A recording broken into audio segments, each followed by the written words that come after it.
கர்த்தர் நல்லவர். ஹல்லேலூயா, ஹல்லேலூயா. நான் வாசிக்க கேட்ட வசனத்தில் 13வது வசனத்தை யாராவது படிங்களேன்.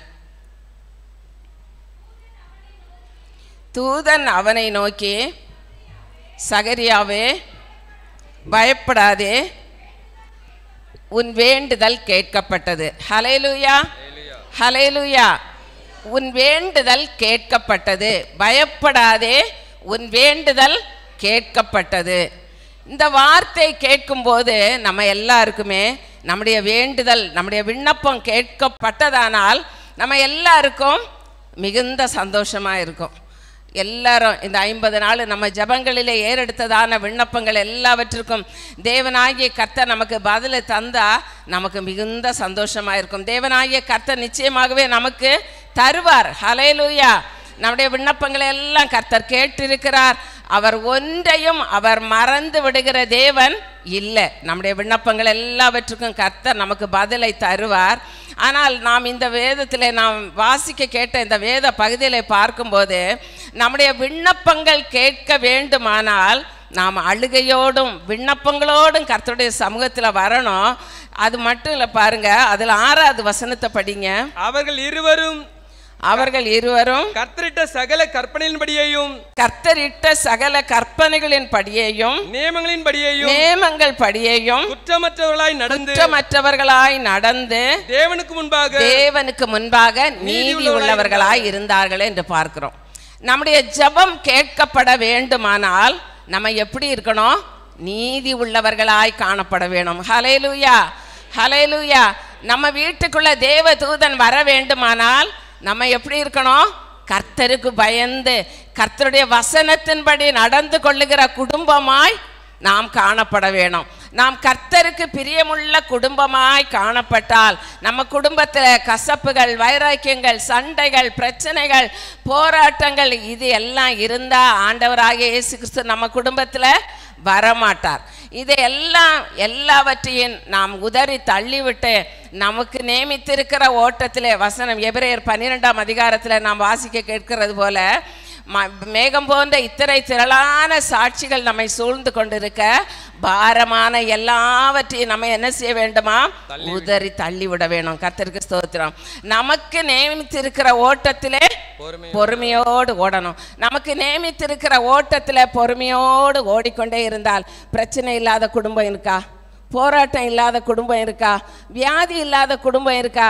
எல்லாம் நம்முடைய மனுஷ வாழ்க்கையில் எல்லாம் மாறி மாறி அது வெயிலும் மழையும் மாறி மாறி வருகிறது போல ஒவ்வொருடைய வாழ்க்கையிலும் எல்லாம் வந்து கொண்டு தான் இருக்கும்.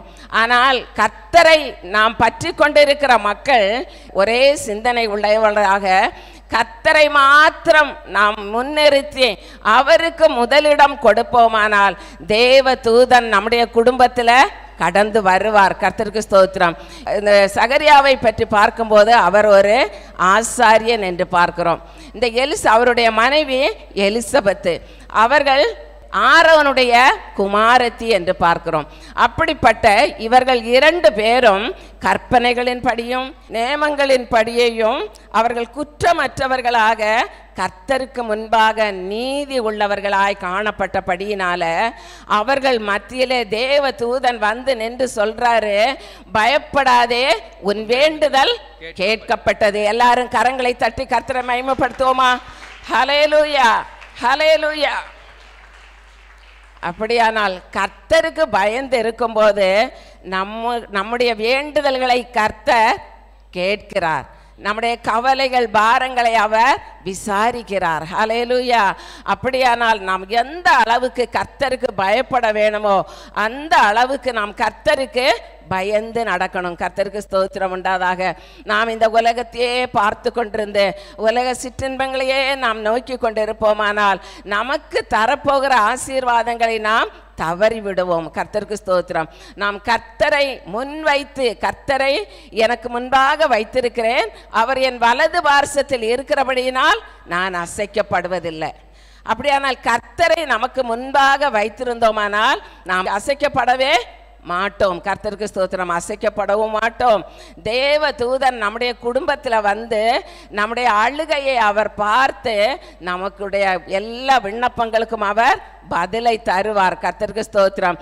அந்த விண்ணப்பங்களுக்கு பதிலை தருகிற அளவுக்கு நம்முடைய குடும்பம் அதற்கு தகுதி உள்ளவர்களாய் இருக்க வேண்டும். நம்முடைய விருப்பம் போல நம்முடைய மனம் போல வாழ்ந்து கொண்டு கர்த்தரினுடைய ஜெபத்தை கேட்கல, கர்த்தரினுடைய விண்ணப்பத்துக்கு பதில் கொடுக்கல அப்படின்னு சொல்லிட்டு இருந்தோம்னா அதுல எந்த பிரயோஜனமுமே இல்லை. கர்த்தருக்கு ஸ்தோத்திரம் உண்டாதாக. நாம் கர்த்தருக்கு பயந்து நடக்க வேண்டியவர்களாய் காணப்படுகிறோம். கர்த்தருக்கு ஸ்தோத்திரம். அது மட்டும் இல்லை, பாருங்க 1 சாமுவேல் 1:17 நம்ம படிக்கிறோம். நம்ம எல்லாருக்கும் தெரிந்த வார்த்தை தான். ஏலி அன்னாளை பார்த்து சொல்லுகிறார், சமாதானத்துடனே போ, நீ இஸ்ரவேலின் தேவனிடத்தில் கேட்ட விண்ணப்பங்களின்படி அவர் உனக்கு கட்டளை இடுவாராக என்று பார்க்கிறோம். அப்படியானால் அவள் என்ன செஞ்சா, அன்னாள் தேவனுடைய ஆலயத்தில் வந்து அவள் தன்னுடைய பாரங்கள் எல்லாவற்றையும் சொல்லி கதறி அழுகிறதை பார்க்கிறோம். ஆனால் அவளுடைய அழுகையை ஏலி, ஆசாரியனாகிய ஏலி கூட பார்த்து சொல்லுகிறார், இவள் குடித்து விட்டு வந்திருக்கிறாள் என்று. அப்படியானால் அவள் எவ்வளவு மன கிளேசத்தோடு அவள் புலம்பிக் கொண்டிருந்திருப்பாள். கர்த்தருக்கு ஸ்தோத்திரம். அந்த புலம்பலை பார்த்த உடனே இவள் குடித்து கொண்டு வந்திருக்கிறாள் என்று ஏலி சொல்லுகிறாள். ஆனால் அவள் அதை அந்த ஏலியின் இடத்துல சொல்றா, ஆண்டவரே நான் என்ன செய்யலை, நான் குடிச்சிட்டு வரல, நான் மிகவும் மன கிளேசத்தோடு வந்திருக்கிறேன், மன பாரத்தோடு வந்திருக்கிறேன், மன சஞ்சலத்தோடு வந்திருக்கிறேன். இந்த வேளையில் கூட பாருங்க, எத்தனை பேர் எத்தனை விதமான மன பாரங்களோடு சஞ்சலங்களோடு வந்திருக்கிறீர்கள் என்று அவங்க மனசாட்சிக்கு தெரியும். ஆனால் நம்முடைய இருதயம் தேவனோடு பேசணும், தேவனோடு உறவாடணும். அப்படி காணப்பட்டால் நம்மோடும் கூட ஆண்டவர் நிச்சயமாகவே அவர் பேசுவார். கர்த்தருக்கு ஸ்தோத்திரம். அன்றைக்கு தேவனாகிய கர்த்தர் நம்ம வேத வசனத்தில் அநேகரோடு தேவனாகிய கர்த்தர் பேசி இருக்கிறார். அவர் தம்முடைய தூதனை அனுப்பி அவர்களை தைரியப்படுத்தி இருக்கிறார் என்றெல்லாம் நாம் அறிந்திருக்கிறோம். கர்த்தருக்கு ஸ்தோத்திரம். அதே போல இந்த ஏலி அன்னாளை பார்த்து சொல்லுகிறார், சமாதானத்துடனே போ, இஸ்ரவேலின் தேவனிடத்திலே நீ கேட்டுக்கொண்ட எல்லா விண்ணப்பங்களுக்கும் அவர் பதிலை தருவார். ஹல்லேலூயா, ஹல்லேலூயா. நம்முடைய விண்ணப்பங்களுக்கும் கர்த்தர் பதிலை தருவார். கர்த்தருக்கு ஸ்தோத்திரம். நம்முடைய விண்ணப்பங்களின் சத்தத்திற்கு அவர் செவி கொடுக்க வல்லவராய் இருக்கிறார் என்பதை அறிந்திருக்கிறோம். நம்ம எல்லாருக்கும் தெரிந்த வசனங்கள் தான். கர்த்தருக்கு ஸ்தோத்திரம். ஆனால் நம்ம எல்லாருக்கும் அறிந்திருக்கப்படி அதே போல எசேக்கியா ராஜாவை பார்க்கும்போது எசேக்கியா ராஜா தன்னுடைய பலவீனத்திற்காக தேவனை நோக்கி பார்க்கிறதை நாம் அறிந்திருக்கிறோம். கர்த்தருக்கு ஸ்தோத்திரம். அவருடைய கூப்பிடுதலுக்கும் கர்த்தர் பதில் கொடுத்தார். அவர் கூட என்ன சொல்றாரு எசேக்கியா ராஜா, ஆண்டவரே நான் உமக்கு முன்பாக உண்மையும் மன உத்தமமாய் நடந்து கொண்டேன், எனக்கு ஆயுசு நாட்களை கூட்டி கொடுங்க ஆண்டவரேன்னு கேட்குறாரு. அப்படியானால் நம்ம ஒரு ஆசீர்வாதத்தை எதிர்பார்த்து காத்திருந்தா முதல்ல தேவன் நம்மை பார்த்து கேட்கறது என்ன, நீ எந்த நிலைமையில இருக்கிற, நீ எப்படி இருக்க, நீ பாட்டுக்கு உலகத்துக்கு நேராக போயிட்டு என்கிட்ட ஆசீர்வாதத்தை கேட்டால் நான் தர முடியுமா? முடியாதில்ல. கர்த்தருக்கு ஸ்தோத்திரம் உண்டாதாக. அப்படியானால் நாம் கர்த்தருக்கு பயந்து கர்த்தருடைய வார்த்தைகளின்படி நடந்து கொண்டா நிச்சயமாகவே நம்முடைய வார்த்தைகளுக்கு கர்த்தர் மதிப்பு கொடுத்து நம்மையும் அவர் ஆசீர்வதிப்பார். அதுபோல எசேக்கியா ராஜாவும் கர்த்தரிடத்தில் கேட்டபோது தேவனாகிய கர்த்தர் சொல்றாரு, உன் விண்ணப்பத்தை கேட்டேன், உன் கண்ணீரை கண்டேன், நான் உன்னை குணமாக்குவேன். அப்படியானால் நம்ம ஒவ்வொருவருக்கும் கர்த்தர் எல்லா விண்ணப்பங்களுக்கும் அவர் பதில் தர வல்லவர் உள்ள தேவனாய் இருக்கிறார். ஏனென்றால் நாம் முதலாவது நம்முடைய இருதயத்தை முழுவதுமாக கர்த்தருடைய சமூகத்தில் ஊற்றிவிட வேண்டியது அவசியமாக இருக்கிறது. கர்த்தருக்கு ஸ்தோத்திரம். இந்த சகரியா என்ன செய்தார்? தேவ சமூகத்திலிருந்து ஆசீர்வாதத்தை பெற்றுக்கொண்டார் என்று பார்க்கிறோம். விண்ணப்பத்தின் சத்தத்திற்கு தேவனாகிய கர்த்தர் பதிலை கொடுத்து, சகரியாவே பயப்படாத, உன் வேண்டுதல் கேட்கப்பட்டது என்ற வார்த்தைக்கு தேவனாகிய கர்த்தர் மதிப்பு கொடுத்து உடனே தேவனாகிய கர்த்தர் அவர்களை ஆசீர்வதித்தார் என்று பார்க்கிறோம். இன்னும் சொல்ல போனால் சகரியாவும் எலிசபெத்தும் வயது சென்றவர்களாய் காணப்பட்டார்கள் என்று பார்க்கிறோம்.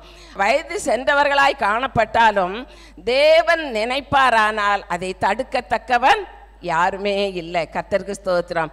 ஆனாலும் அவருடைய அனாதி சித்தத்தின்படி நோக்கத்தின்படி அவர்களை தேவனாகிய கர்த்தர் ஆசீர்வதித்து ஒரு யோவானை கொடுத்ததை நாம் பார்க்கிறோம். கர்த்தருக்கு ஸ்தோத்திரம் உண்டாதாக. அது மட்டும் இல்லை, பாருங்க, எஸ்தரின் புஸ்தகம் 5ஆம் அதிகாரம் 12வது வசனத்தில் நம்ம படிக்கும்போது ஆமானை குறித்து நம்ம பார்க்கிறோம். அந்த அதிகாரத்தில் பார்க்கும்போது ஆமானுக்கு எந்த குறையுமே இல்லை. ஆமானுக்கு சகல ஆசீர்வாதமும் இருந்தது. அதில் 11வது வசனத்தை படிங்க. பின்னையும் ஆமான் ராஜஸ்திரியாகிய எஸ்தரும் தான் செய்த விருந்துக்கு ராஜாவோடு கூட என்னை தவிர வேறு யாரையும் அழைக்கவில்லை என்று பார்க்கிறோம். முந்தின வசனத்துல நம்ம படிக்கும்போது ஐஸ்வர்யத்தின் மகிமையும் அவன் இந்த ஆமான் எப்படி காணப்பட்டான்? அவன் ஐஸ்வர்யவான், அவனுக்கு பிள்ளைகள் நல்ல அன்பான பிள்ளைகளின் திரட்சி என்று போட்டிருக்கிறது. அப்படியானால் பிள்ளைகள் ஆசீர்வதிக்கப்பட்ட பிள்ளைகள் காணப்பட்டார்கள். ராஜா தன்னை பெரியவனாக்கி தன்னை பிரபுக்கள் மேலும் ராஜாவின் ஊழியக்காரர்கள் மேலும் உயர்த்தின எல்லாவற்றிலேயும் ஆமானை ராஜா மேன்மைப்படுத்தி வைத்திருந்தார் என்று பார்க்கிறோம். கர்த்தருக்கு ஸ்தோத்திரம் உண்டாதாக. எல்லாவற்றிலேயும் அவன் ஒரு மேன்மை உள்ளவனாக காணப்பட்டான் என்று பார்க்கிறோம். அவனுக்கு ஐஸ்வர்யம் இருந்தது, நல்ல அன்பான பிள்ளைகள் காணப்பட்டார்கள். அது மட்டும் இல்லை, ராஜாவுக்கு அடுத்தபடியாக இந்த ஆமானதான் ராஜா எல்லா இடங்களுக்கும் அழைத்து கொண்டு போகிறார். ராஜாத்தி வைக்கிற விருந்துக்கு கூட வேற யாரையுமே அழைத்து கொண்டு போகவில்லை, இந்த ஆமானை மட்டும்தான் அழைத்து கொண்டு போகிறார். அப்படி இருந்தும் இந்த ஆமானுடைய மனதில் சமாதானம் இல்லை. ஏன் சமாதானம் இல்லை? 13வது வசனத்தை படிங்க. ஆனாலும் யூதனாகிய மொர்தெகாய் ராஜாவின் அரண்மனை வாசலில் உட்கார்ந்திருக்கிறதை நான் காணும் மட்டும் அவை எல்லாவற்றிலும் ஒன்றுமில்லை. ஹல்லேலூயா, ஹல்லேலூயா. இந்த மொர்தெகாய் ஒரு யூதன். கர்த்தருக்கு ஸ்தோத்திரம், கர்த்தருடைய பிள்ளை. ஆனா அந்த ஆமான் நினைச்சிட்டு இருக்கிறான், அவனுக்கு அவன் யூதன்னு அவனுக்கு தெரியும். ஆனா அவன் நினைச்சிட்டு இருக்கிறான் இவனுக்கு ஒண்ணுமே இல்லை, இவன் ஒரு ராஜானுடைய அரண்மனை வாசல்ல உட்கார்ந்து இருக்கிறவனாய் காணப்படுகிறான், அவனுக்கு ஒண்ணுமே இல்லைன்னு அவன் நினைக்கிறான். ஆனா அவனுக்குள்ள இருக்கிறது யாரு? ஆண்டவராகிய இயேசு கிறிஸ்து இருக்கிறார். ஹல்லேலூயா, ஹல்லேலூயா.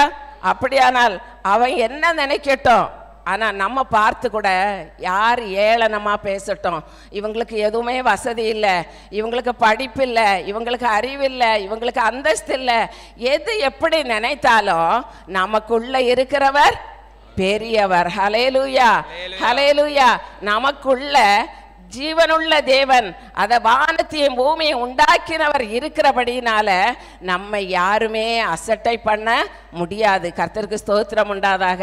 அவனுடைய மனைவியும் அவனுடைய சிநேகிதர்களும் சொன்னாங்க, அவன் யூத குலமானால் நீ அவனுக்கு முன்பாக தாழ்ந்து போவது நிச்சயம். வீட்டில் உள்ளவங்க அறிந்திருந்தாங்க. ஆனால் இவன் நினைக்கிறான், ராஜா என்னை எவ்வளவு மேன்மையாக வைத்திருக்கிறாரு, போகிற இடத்துக்கெல்லாம் என்னை மட்டும்தான் கூட்டிகிட்டு போகிறாரு, என்னுடைய ஐஸ்வர்யம் என்ன, என்னுடைய கனம் என்ன, என்னுடைய மேன்மை என்ன, இதை எல்லாவற்றையும் அவன் நினச்சி அவன் பெருமைப்பட்டு கொண்டே இருக்கிறான். ஆனால் அந்த வாசலில் வரும்போது, அரண்மனை வாசலில் வரும்போது இந்த யூதனாகிய மொர்தெகாய் எழுந்திருக்குல்ல. கர்த்தருக்கு ஸ்தோத்திரம். இதை பார்த்த உடனே அவனுக்கு பயங்கர, அவனுக்கு இருக்கிற அந்த சந்தோஷம், பெருமை, மேட்டிமை இதெல்லாம் அப்படியே ஒன்றுமில்லாமல் போகிறது. இதை பார்த்த உடனே இவன் இந்த வாசலில் இருக்கிறது வரையும் நான் சந்தோஷமாக இருக்க முடியாதுன்னு நினைக்கிறான். ஆனால் இது மட்டும் இல்லை, பாருங்க, ஒரே ஒரு யூதனை அழிப்பதற்காக அவன் என்ன திட்டம் போடுறான்? 127 நாடுல இருக்கிறதான யூத ஜனங்களை அழிக்க வேண்டும் என்று அவன் திட்டம் போடுகிறான். ஹல்லேலூயா. எப்படிப்பட்ட ஒரு கொடூரமான குணம்னு பாருங்க. கர்த்தருக்கு ஸ்தோத்திரம் உண்டாதாக. ஆனால் தேவனாகிய கர்த்தர் சும்மா இருப்பாரா? அவன் இந்த சட்டத்தை கொண்டு வந்த உடனே எஸ்தருடைய தாதிமார்கள், மொர்தெகாய், அவர்களை சார்ந்தவர்கள் எல்லாரும் அல்லும் பகலும் புசியாமலும் குடியாமலும் இருந்து 3 நாள் அவர்கள் விண்ணப்பம் பண்ணுகிறார்கள். அந்த விண்ணப்பத்தின் சத்தத்தை தேவனாகிய கர்த்தர் கேட்டு இந்த மொர்தெகாயும் எஸ்தரையும் மட்டுமல்ல, யூத ஜனங்கள் முழுவதையுமே தேவனாகிய கர்த்தர் பாதுகாத்தார் என்று பார்க்கிறோம். கர்த்தருக்கு ஸ்தோத்திரம் உண்டாதாக. அப்படியானால் நிச்சயமாகவே நாம் ஒன்று நினைத்து கொள்ள வேண்டும், என்னை யார் ஏளனமா பேசினாலும், என்னை மட்டம் தட்டி பேசினாலும், என்னை கேவலமா நினைத்தாலும் நான் கவலைப்பட மாட்டேன். எனக்குள்ளே இருக்கிறவர் பெரியவர். நான் ஒரு விசேஷித்த மனுஷியாய் காணப்படுகிறேன். நான் மகா மேன்மையின் மனிதனாய் காணப்படுகிறேன். ஆகையினால எந்த சத்துருவும் என்னை எதிர்க்க முடியாது. அந்த தைரியத்திலே நாம் காணப்படுவோமானால் நம்முடைய விண்ணப்பத்தின் சத்தத்திற்கு கர்த்தர் நிச்சயமாகவே அவர் பதிலை தருவார் என்று பார்க்கிறோம். கர்த்தருக்கு ஸ்தோத்திரம் உண்டாதாக. அப்படியானால் அவர்களுடைய விண்ணப்பத்தின் சத்தத்தை கேட்டு கர்த்தர் நல்ல ஒரு ஆசீர்வாதத்தை கொடுத்தார். எல்லா ஜனங்களையும் அவர் பாதுகாத்தார் என்று பார்க்கிறோம். கர்த்தருக்கு ஸ்தோத்திரம் உண்டாதாக. அவன் ஒன்றும் இல்லாதவன் என்று நினைக்கலாம், அவன் வெறும் வாட்ச்மேன் வேலை தானே செய்கிறான்னு நினைக்கலாம். ஆனால் இல்லை, கர்த்தர் உள்ளே இருந்தால் நிச்சயமாகவே அவன் எல்லாவற்றையும் சாதிக்க அவனுக்கு முடியும். என்னை பலப்படுத்துகிற கிறிஸ்துவினாலே எல்லாவற்றையும் செய்ய எனக்கு பலன் உண்டு என்று நாம் வேதத்திலே வாசிக்கிறோம். கர்த்தருக்கு ஸ்தோத்திரம் உண்டாதாக. 2 கொரிந்தியரின் புஸ்தகம் 6ஆம் அதிகாரம் 10வது வசனத்தில் நம்ம படிக்கிறோம், ஒன்றும் இல்லாதவர்கள் எனப்பட்டாலும் சகலத்தையும் உடையவர்களாய் இருக்கிறோம் என்று. உலகத்தின் பார்வையில் நாம் ஒன்றும் இல்லாதவர்கள் போல தான் இருப்போம், ஆனால் நாம் சகலத்தையும் உடையவர்களாய் இருக்கிறோம். ஹல்லேலூயா. எல்லாவற்றையும் உடையவர்களாய் இருக்கிறோம். ஏனென்றால் இந்த உலகத்தில் இருக்கிறதான ஆஸ்தி ஐஸ்வர்யம் இதெல்லாம் ஒரு நாள் அழிந்து போகும். ஆனால் நம்முடைய ஆத்மா மிகவும் விலையேற பெற்றது. இதை அழிக்க யாராலும் முடியாது. கர்த்தருக்கு ஸ்தோத்திரம் உண்டாது. அப்படியானால் இந்த அழியாத அலங்கரிப்பா இருக்கிறதான இந்த ஆத்மாவை நாம் பாதுகாத்து கொள்வோமானால் நாம் எல்லா ஜனங்களை விடவும் நாம் மேன்மை உள்ளவர்களாய் காணப்படுவோம். ஹல்லேலூயா. பிரசங்கி 2:11. என் கைகள் செய்த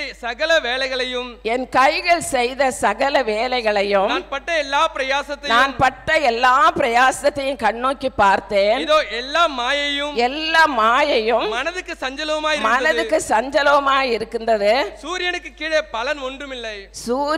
கீழே பலன் ஒன்றுமே இல்லை. ஹல்லேலூயா. பிரசங்கி சொல்றார் பாருங்க. கர்த்தருக்கு ஸ்தோத்திரம். என் கைகள் செய்த எல்லா வேலைகளையும் நான் பட்ட எல்லா பிரயாசத்தையும் கண்ணோக்கி பார்த்தேன். இதோ எல்லா மாயையும் மனதுக்கு சஞ்சலமாய் இருக்கிறது. சூரியனுக்கு கீழே ஒன்றுமே இல்லை. கர்த்தருக்கு ஸ்தோத்திரம் உண்டாதாக. அவங்க எவ்வளோ எதையோ நினைத்து மேன்மை பாராட்டலாம். கர்த்தருக்கு ஸ்தோத்திரம். நான் யார் தெரியுமா, நான் எப்படிப்பட்டவங்க தெரியுமா, என் படிப்பு என்ன தெரியுமா, என்னுடைய அந்தஸ்து என்ன தெரியுமா, இப்படி எதையோ நினைத்து மேன்மை பாராட்டலாம். கர்த்தருக்கு ஸ்தோத்திரம். ஆனால் இந்த சூரியனுக்கு கீழே நாம் படுகிற பிரயாசங்கள் எல்லாமே வீண் என்று பிரசங்கி சொல்லி இருக்கிறதை பார்க்கிறோம். கர்த்தருக்கு ஸ்தோத்திரம் உண்டாதாக. பணம், பதவி, அந்தஸ்து, பெருமை, கசப்பு, வைராக்கியம் ஒன்றுமே இல்லை. கர்த்தருக்கு ஸ்தோத்திரம். இது எதுவுமே நம்ம பரலோக ராஜ்யத்துக்கு கொண்டு போறது இல்லை. கர்த்தருக்கு ஸ்தோத்திரம் உண்டாதாக. நாம் எந்த அளவுக்கு மனத்தாழ்மையோடு நாம் நடந்து கொள்ளுகிறோமோ நிச்சயமாகவே நாம் உயர்த்தப்படுவோம். கர்த்தருக்கு ஸ்தோத்திரம் உண்டாதாக. லாசரு உலகத்தில் இருந்த நாட்களில் அவன் துன்பத்தை மட்டும்தான் அனுபவித்து கொண்டிருந்தான், எந்த சந்தோஷத்தையும் அனுபவிக்கல. கர்த்தருக்கு ஸ்தோத்திரம். ஆனால் அவர் கர்த்தருடைய மகன், கர்த்தருடைய பிள்ளை. ஆனால் ஐஸ்வர்யவான் சகல நன்மையை இந்த உலகத்தில் இருக்கும்போது அனுபவித்தான். அவனுக்கு பரலோக ராஜ்யத்தில் இடம் இல்லை. ஏன்னா அவனுடைய ஆத்மா முழுசும் இன்னும் எதை சேர்க்கலாம், இன்னும் எதை வாங்கலாம், இன்னும் எதை அனுபவிக்கலாம், இன்னும் என்ன பாவத்துக்கு நேராக போகலாம், என்ன அக்கிரமத்துக்கு நேராக போகலாம், அவனுடைய சிந்தனை முழுதும் அதில் தான் இருந்துச்சு. அப்படி இருந்ததுனால அவன் எந்த ஒரு பரலோக ராஜ்யத்தின் மேன்மையையும் அனுபவிக்க முடியாமல் போய்விட்டது என்று சொல்லி நாம் அறிந்திருக்கிறோம். கர்த்தருக்கு ஸ்தோத்திரம் உண்டாதாக. அதுபோல நாமும் கூட நமக்கு தந்திருக்கிற இந்த நாட்களை நாம் கர்த்தருக்குள் நாம் பிரயாசப்பட்டு அவருடைய ஆசீர்வாதங்களை நாம் சொந்தமாக்கி கொள்ள பிரயாசப்பட்டு கொண்டே காணப்பட வேண்டும். கர்த்தருக்கு ஸ்தோத்திரம் உண்டாதாக. அது மட்டுமல்ல, தாவீதை குறித்து பார்ப்போமானால் இந்த தாவீது 1 சாமுவேலின் புஸ்தகம் 17ஆம் அதிகாரம் 50வது வசனத்தில் நம்ம படிக்கிறோம், தாவீதின் கையில் பட்டயம் இல்லாது இருந்தது என்று பார்க்கிறோம். தாவீதின் கையில் பட்டயம் இல்லைதான். ஆனா தாவீதுக்குள்ள யார் இருந்தது? கர்த்தருடைய ஆவியானவர் இருந்தார். கர்த்தருக்கு ஸ்தோத்திரம் உண்டாதாக. அவர் பட்டயம் இல்லாது இருக்கும் போதே ஒரு சிங்கத்தையும் கரடியையும் ஆட்டை கிழித்து போடுவது போல கிழித்து போட்டுட்டு தன்னுடைய ஆட்டை அவர் பிடுங்கி கொண்டு வந்துட்டார், பாதுகாத்துக்கு வெளியே கொண்டு வந்துட்டார். கர்த்தருக்கு ஸ்தோத்திரம். அப்படிப்பட்ட இந்த பலன் எங்கே இருந்து வந்தது? தேவனுடைய ஆவியானவர் தாவீதுக்குள்ளே இருந்தபடியினால. கர்த்தருக்கு ஸ்தோத்திரம் உண்டாதாக. இந்த உலக பிரகாரமான பலனை விடவும் ஆவிக்குரிய பலன் நமக்குள்ளே இருந்தால் நாம் எதையும் சாதிக்க முடியும். கர்த்தருக்கு ஸ்தோத்திரம் உண்டாதாக. பரிசுத்த ஆவியானவர் உங்களுக்குள்ளே வரும்போது நீங்கள் பலன் அடைவீர்கள் என்று பார்க்கிறோம். அப்படியானால் இந்த பலன் நமக்கு வேணும். கர்த்தருக்கு ஸ்தோத்திரம். பரிசுத்த ஆவியானுடைய பலன் இருந்தால் நம்முடைய சரீரம் பலப்படும், நம்முடைய ஆத்மா பலப்படும். அது மட்டுமல்ல, ஆவியானவர் நமக்குள்ளே இருந்து நம்ம என்ன செய்யணும் என்ன செய்யக்கூடாது எல்லாவற்றையும் அவ்வப்போது அவர் போதித்து நடத்தி கொண்டே வருவார். ஹல்லேலூயா, ஹல்லேலூயா. அப்படியானால் இந்த தாவீதின் கையில பட்டயம் இல்லை, ஆனால் தேவ ஆவியானவர் அவருக்குள்ள காணப்பட்டார். கர்த்தருக்கு ஸ்தோத்திரம் உண்டாதாக.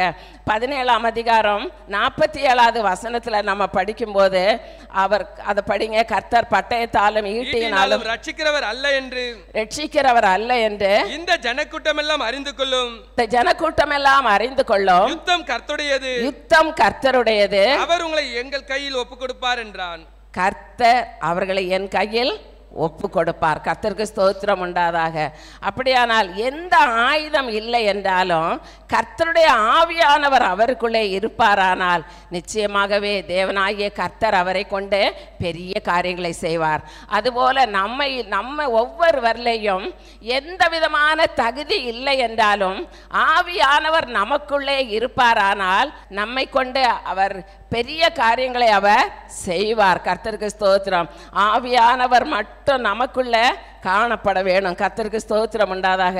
இந்த பகுதியில நாம் பார்க்கும்போது 42வது வசனத்துல நம்ம படிக்கும்போது பெலிஸ்தியன் சுற்றி பார்த்து தாவீதை கண்டு அவன் இளைஞனும் சௌந்தரிய ரூபமான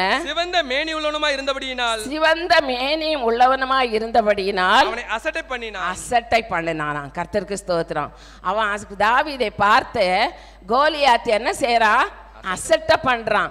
இவன் இளைஞனா இருக்கிறான், இவன் அழகுள்ளவனா இருக்கிறான், இவன் சின்ன பையனா இருக்கிறானே, என் கூட யுத்தத்துக்கு வரானா, என் கூட போட்டிக்கு வரானா அப்படின்னு பரியாசம் பண்றான். கர்த்தருக்கு ஸ்தோத்திரம். நம்முடைய தேவனாகிய கர்த்தர் எளியவனை குப்பையிலிருந்து உயர்த்துகிறவர். ஹல்லேலூயா, ஹல்லேலூயா. இந்த தாவீதை தேவனாகிய கர்த்தர் உயர்த்த சித்தம் கொண்டபடியினால அவர் கையில் எந்த ஆயுதமும் இல்லை, ஒன்றும் இல்லை. ஆனால் தேவனாகிய அந்த வசனங்களில் நம்ம படிக்கும்போது கர்த்தர் பட்டயத்தாலும் ஈட்டியினாலும் ரட்சிக்கிறவர் அல்ல என்று இந்த ஜனக்கூட்டம் எல்லாம் அறிந்து கொள்ளும். யுத்தம் கர்த்தருடையது, அவர் உங்களை என் கையில் ஒப்பு கொடுப்பார் என்று நான் அந்த வசனத்தில் படிக்கிறோம். அப்படியானால் கோலியாத் எவ்வளவு ஏளனமா, இவன் சின்ன பையனா இருக்கிறான், இவன் ஏட்ட வரானா, இவன் தடி எடுத்துட்டு வரான், நான் என்ன நாயா, இப்படியெல்லாம் பரியாசம் பண்றான். ஆனால் தேவ ஆவியானவர் தாவீதுக்குள்ள இருந்தபடியினால அவன் எவ்வளவு அழகா கர்த்தரை மகிமைப்படுத்தி கொண்டு போறான் என்றால், நீ நிந்திக்கிற இஸ்ரவேலின் சேனைகளின் தேவனாகிய கர்த்தருடைய நாமத்தினாலே வருகிறேன் என்று போகிறான். கர்த்தருக்கு ஸ்தோத்திரம். அவன் தன்னை மேன்மைப்படுத்தல, அவன் தன்னை எதிலையும் இது பண்ணல. அவன் கர்த்தருடைய பிள்ளைகளை இவன் 40 நாள் இவன் ரொம்ப கஷ்டப்படுத்தி கொண்டிருக்கிறான். அவன் தான் பெரிய ஆளு மாதிரி யுத்தத்துக்கு வரீங்களான்னு கூப்பிடுறான். இந்த இஸ்ரவேலர் எல்லாரும் பயந்து ஓடுறாங்க. இவன் பார்த்தான், கர்த்தருடைய பிள்ளைகளை நிந்திக்கிறதுக்கு இவன் யாரு, இவனோடு நான் போராடி இவனை கொன்று போடுவேன் என்று அவன் வைராக்கியமாய் கர்த்தருடைய சமூகத்தில் அவன் சொல்லி கொண்டு போகிறான்.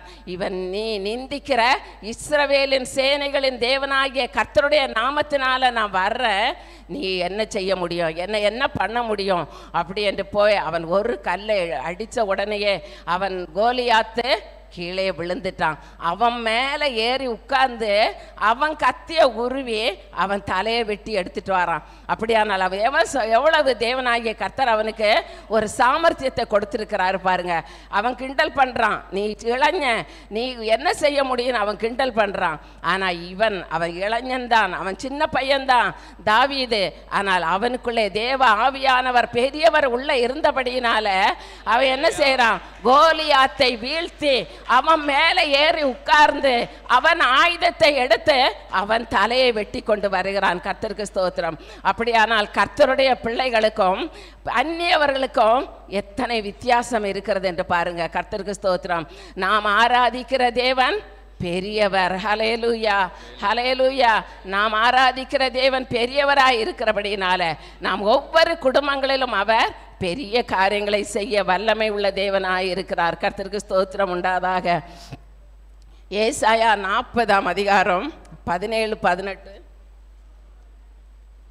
சகல ஜாதிகளும் அவருக்கு முன்பாக ஒன்றுமில்லை.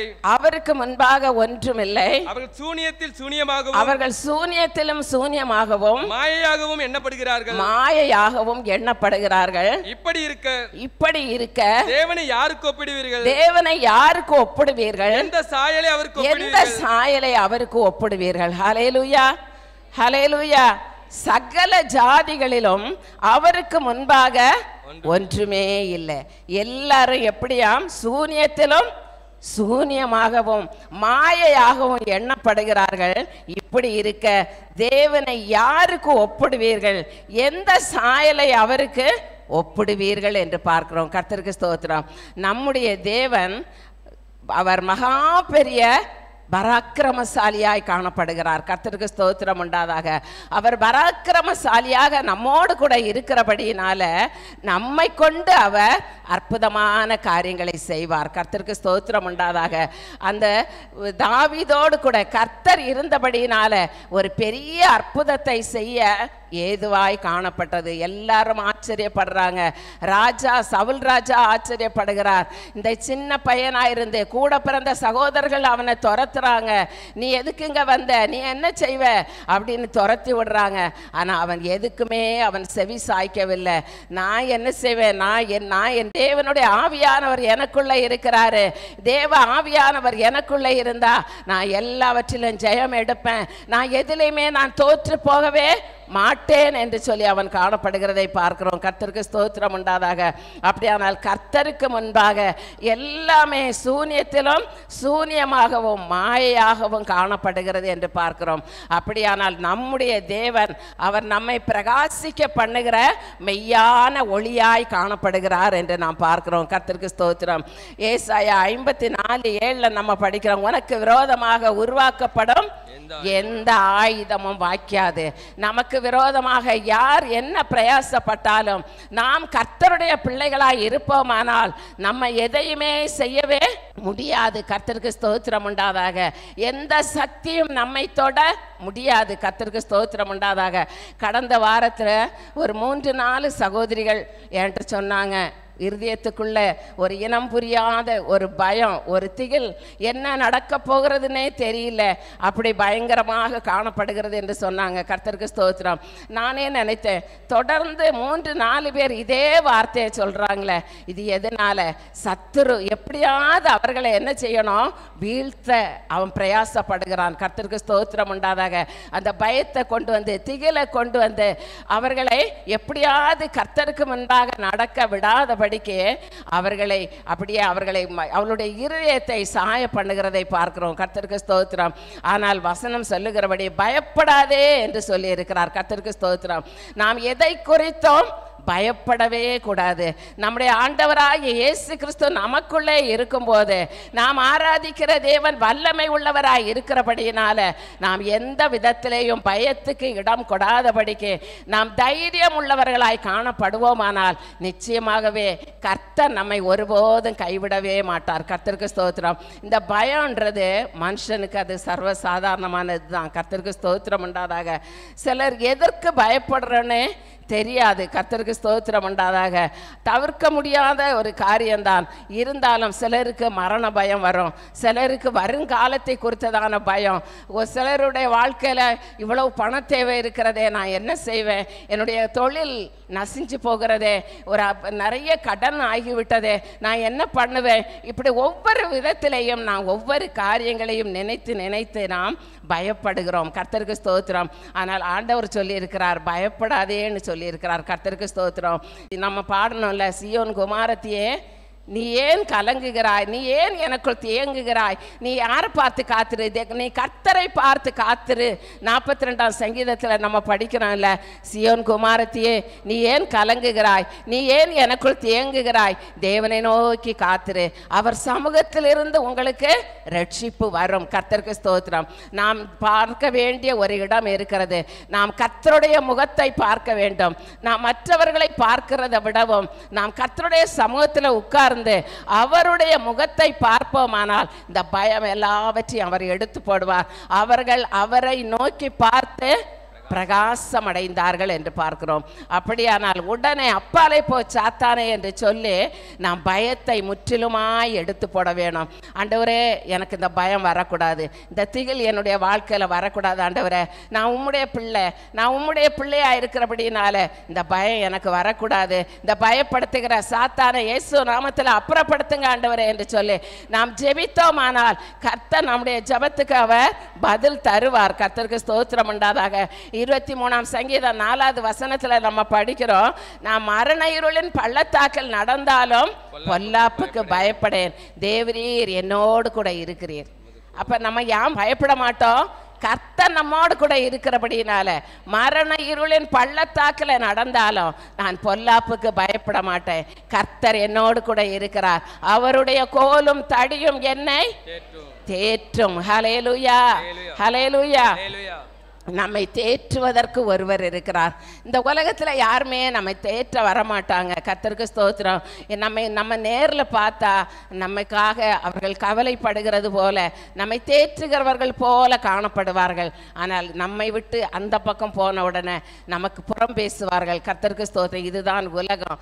ஆனால் நமக்காக கவலைப்படுவதற்கு, நம்மை விசாரிப்பதற்கு ஒருவர் இருக்கிறார் என்றால் அது நாம் ஆராதிக்கிற தேவன் மட்டும்தான். கர்த்தருக்கு ஸ்தோத்திரம்.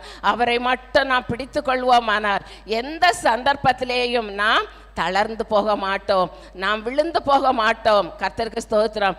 எந்த பயமும் நம்மை மேற்கொள்ளாது. கர்த்தர் நம்மோடு கூட இருந்தால், கிதியோனை பார்த்து ஆண்டவர் சொன்னார்ல, உனக்கு இருக்கிற இந்த பலத்தோட போ, நான் மீதியானேரை உன் கையில் கொடுப்பேன். கர்த்தருக்கு ஸ்தோத்திரம் உண்டாதாக.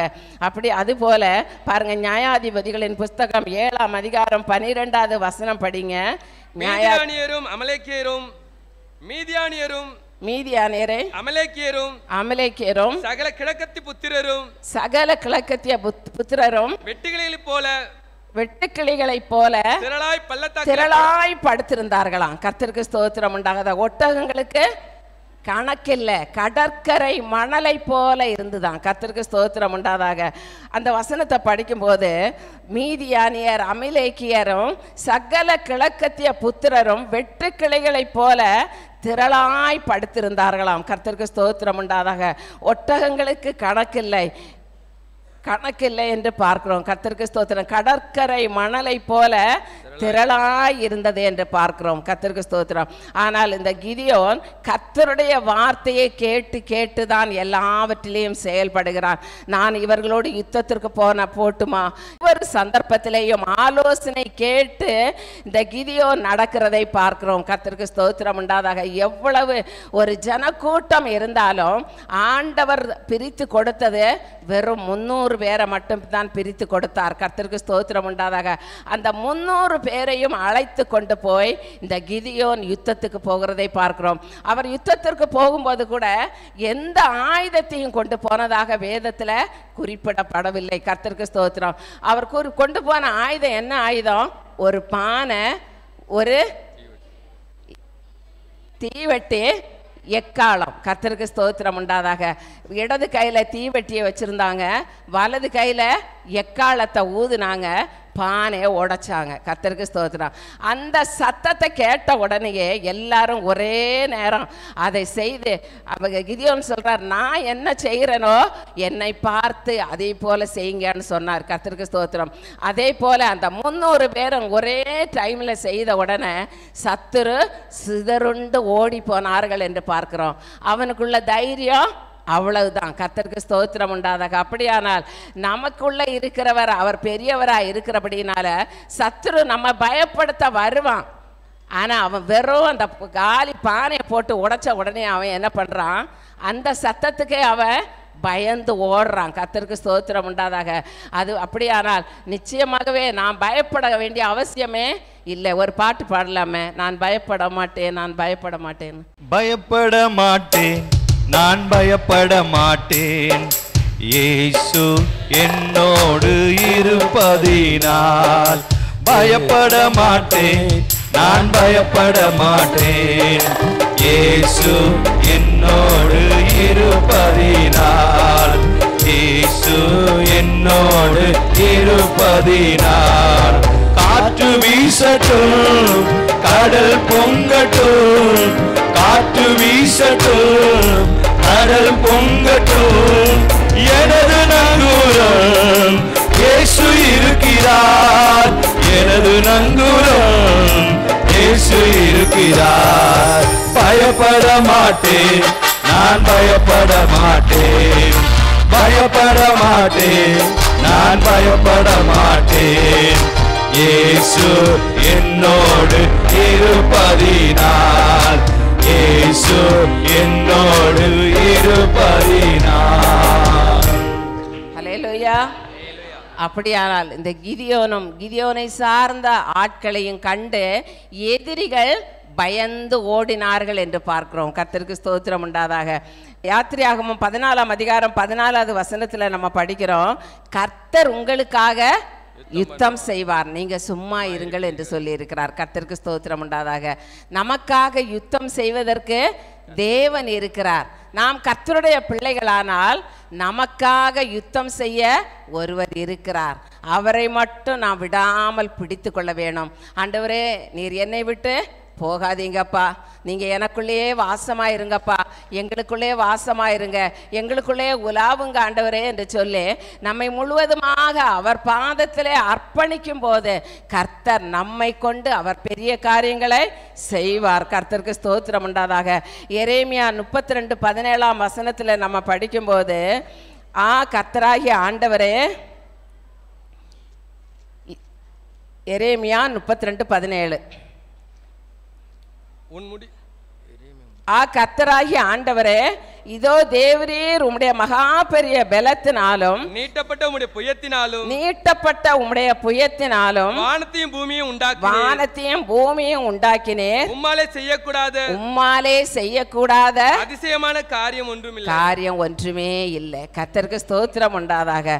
நீங்க தான் வானத்தையும் பூமியையும் உண்டாக்கினீர், உம்மாலே செய்யக்கூடாத காரியம் ஒன்றுமே இல்லை என்று எரேமியா தீர்க்கதரிசி எழுதியிருக்கிறதை பார்க்கிறோம். கர்த்தருக்கு ஸ்தோத்திரம்.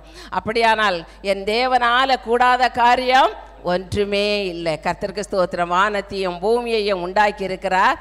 நம்ம எல்லாரையும் தேவனாகிய கர்த்தர் உருவாக்கி வைத்திருக்கிறார்.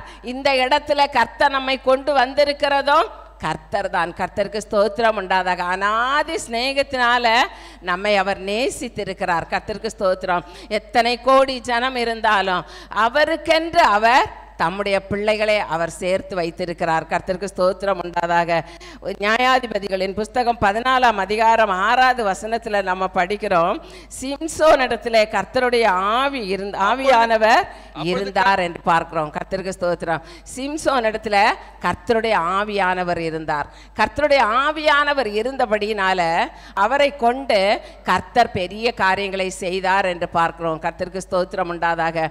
தேவ ஆவியானவர் இருந்தபடியினால அந்த ஆவியானவர் இருக்கிறது வரையிலேயும் அவரை கொண்டு பல அற்புதமான காரியங்களை செய்தார். ஒரே ஒரு பச்சை கழுதை தாட எலும்பை கொண்டு 1000 பேரை கொன்று போட்டார் என்று பார்க்கிறோம், சிங்கத்தை கொன்று போட்டார் என்று பார்க்கிறோம். இதெல்லாம் கர்த்தருடைய ஆவியானவர் அவருக்குள்ளே இருந்தபடியினால. ஆனால் கடைசியில் அவர் இறந்து போகிற சந்தர்ப்பத்தில் அப்பொழுதும் அவர் கர்த்தரை விட்டு வழி மாறினார். ஆனாலும் சிம்சோன் ஆண்டவரை பார்த்து கேட்கிறதை பார்க்கிறோம். ஆண்டவரே, இந்த ஒரு விசை மட்டும் எனக்கு இறங்குங்க என்று கேட்டபோது தேவ ஆவி அவருக்குள்ளே இறங்கினது என்று பார்க்கிறோம். கர்த்தருக்கு ஸ்தோத்திரம் உண்டாதாக. நம்ம ஆவியானவர் எவ்வளவு அவர் நம்ம மேல கரிசனை உள்ளவர் என்று பாருங்க. கர்த்தருக்கு ஸ்தோத்திரம் உண்டாதாக. மறுபடியும் ஆவியானவர் அவருக்குள்ளே இறங்கினார். கர்த்தருக்கு ஸ்தோத்திரம். ஏனென்றால் இந்த சிம்சோன் அவர் தவறு செய்தபடியினால அவருடைய தலை மயிர் எல்லாவற்றையும் வெட்டி எடுத்து விட்டார்கள். கண்கள் பிடுங்கப்பட்டது. எல்லா சூழ்நிலை இருந்தாலும் கடைசியில் ஆண்டவர்கிட்ட கேட்குறார், ஆண்டவரே, நான் தப்பு செஞ்சிட்டேன், ஆனால் இந்த ஒரு விசை எனக்கு இறங்குங்க அப்படி என்று கேட்டபோது 3000க்கும் அதிகமான மக்கள் அந்த கூடத்தில் இருந்தார்கள். கர்த்தருக்கு ஸ்தோத்திரம். எல்லாரும் அடிந்து போனார்கள் என்று பார்க்கிறோம். இவருக்கு இந்த சிம்சோனுக்கு எதிராக இருந்ததான மேல் அதிகாரிகள் மக்கள் எல்லாரும் அழிக்கப்பட்டார்கள் என்று பார்க்கிறோம். அப்படியானால் கர்த்தரை நோக்கி அவர் கூப்பிடும் போது, விண்ணப்பம் செய்யும் போது தேவ ஆவியானவர் அசைவாடினார் என்று பார்க்கிறோம். கர்த்தருக்கு ஸ்தோத்திரம் உண்டாதாக. சகரியாவின் வேண்டுதல் கேட்கப்பட்டது. தேவனாகிய கர்த்தர் அவருக்கு என்று ஒரு ஆசீர்வாதத்தை கொடுத்தார் என்று பார்க்கிறோம். மொர்தேகாய் விண்ணப்பம் கேட்கப்பட்ட போது 127 நாடுல உள்ளதான யூத மக்கள் பாதுகாக்கப்பட்டார்கள் என்று பார்க்கிறோம். கர்த்தருக்கு ஸ்தோத்திரம்.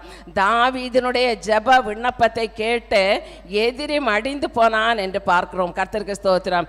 கிதியோன் தேவனிடத்திலே கேட்டு ஜெயத்தை பெற்றுக்கொண்டு சத்துரு அழிக்கப்பட்டார் என்று பார்க்கிறோம். கர்த்தருக்கு ஸ்தோத்திரம். சிம்சோனுடைய விண்ணப்பத்தை கேட்டு எதிரிகள் அழிக்கப்பட்டார்கள் என்று பார்க்கிறோம். அப்படியானால் நம்முடைய தேவன் நிச்சயமாகவே நம்முடைய விண்ணப்பத்திற்கு எல்லாம் பதிலை கொடுக்கிற தகப்பனாய் இருக்கிறார். லூக்கா 1 அதிகாரம் 13வது வசனத்தை ஒரு தடவை படிங்க. தூதன் அவளை நோக்கி, தூதர் அவனை நோக்கி, சகரியாவே பயப்படாதே, உன் வேண்டுதல் கேட்கப்பட்டது. ஹல்லேலூயா, ஹல்லேலூயா. அன்றைக்கு சகரியாவை பார்த்து தூதன் வந்து சொல்றாரு, சகரியாவே பயப்படாதே, உன் வேண்டுதல் கேட்கப்பட்டது. இன்னைக்கு நம்ம பார்த்து ஆண்டவர் சொல்லி இருக்கிறார், நம்ம பேரின்ப ஆலய என் அன்பு பிள்ளைகளே, நீங்க என்ன செய்யாதுங்க, பயப்படாதுங்க. உங்கள் விண்ணப்பத்தை தேவன் கேட்டிருக்கிறார். ஹல்லேலூயா. நம்முடைய விண்ணப்பத்தை கேட்டு நமக்கு பதிலை தர அவர் வாவலோடு காத்திருக்கிறார். நாம் அவருடைய பாதத்திலே நாம் அமர்ந்து காத்திருப்போமா? அவர் பாதத்தை பற்றி கொள்வோமா? அவர் பாதத்தை பற்றி கொள்வோமானால் நிச்சயமாகவே நாம் ஆசீர்வதிக்கப்படுவது நிச்சயம். அவர் வேதத்தில் அநேகரை ஆசீர்வதிக்கிறார் என்று நாம் பார்க்கிறோம். அவர் அன்றைக்கும் மட்டும் இல்லை, இன்றைக்கும் அவர் ஜீவிக்கிற தேவனாய் இருக்கிறார். கர்த்தருக்கு ஸ்தோத்திரம் உண்டாதாக. நம்மை அதிகமாய் நேசிக்கிற தேவனாய் இருக்கிறபடினால அவருடைய பாதத்தை நாம் பற்றி கொள்ளுவோம், ஆசீர்வாதத்தை நாம் சுதந்தரிப்போம். ஹல்லேலூயா, ஹல்லேலூயா. கர்த்தருடைய நாமத்திற்கு மகிமை உண்டாதாக. அப்படியானால் இந்த நாளிலே கேட்ட வசனத்தின்படி பயப்படாதே, உன் வேண்டுதல் கேட்கப்பட்டது. நம்முடைய விண்ணப்பத்தின் சத்தத்தை தேவனாகிய கர்த்தர் கேட்டிருக்கிறார். அவர் பதிலை தருவார், அவர் ஆசீர்வதிப்பார். எல்லாரும் சந்தோஷமாய் காணப்படுவோம். கர்த்தர் தாமே நம் ஒவ்வொருவரையும் ஆசீர்வதிப்பாராக. ஆமேன், ஆமேன்.